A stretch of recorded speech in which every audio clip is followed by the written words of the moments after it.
Attorney Tara Peterson, Crenshaw Peterson and Associates joining us today. We're talking about estate planning. What age are you supposed to start this? Right now. Like when? Right now? Right now. At Whatever 18, age am I you supposed to are. start? Yes, whatever age you are right now is when we want to get going. Right. So it doesn't matter the age. Once we hit adulthood, those young college kids, they still need something in place. So each age we're going to focus on something different, but we still need to start somewhere. And so those young college kids, that's where the power of attorneys come into play, so that parents who don't always think about the fact that their 18-year-old is now really an adult and we don't automatically have access to their life anymore. Right. We need those power of attorneys to still be able to renew prescriptions and access those doctors and contact different people, handling tuition, whatever the case may be. But those power of attorneys are what get us that access. And then same with young families. So, we're not so concerned about the huge, estate leaving behind, but we are concerned about babies. So as we add babies to the world, we want to make sure we've picked who those guardians are going to be. Yeah. And then we've added spouses to that picture typically.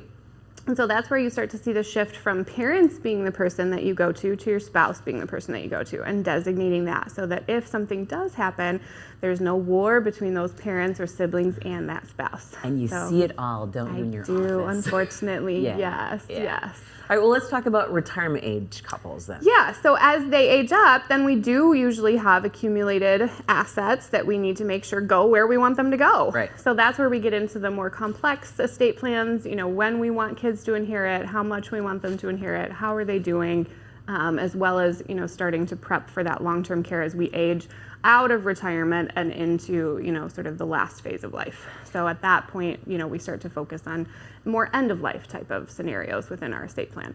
So estate planning should never be a one-and-done type of thing, because life is going to shift. Right, and we just went through that process again recently, and the questions that come up are scenarios like, I never thought of that. Even when you think you're like, well, we're going to have this and this and this, but someone who does this every day, it's so important to sit down and talk with a professional like you. You want to dig in too, because you don't want just a regular old template to apply to everybody, right? You have a different family structure than somebody else.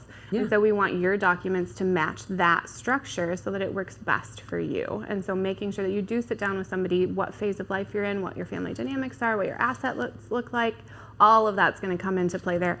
And then we get the best documents for you. And that is going to shift. And so we do want to make sure that we're getting updates regularly and going through things to make sure it stays on track. Now is the time to start planning. Crenshaw Peterson and Associates in Okemos. They're going to help you plan.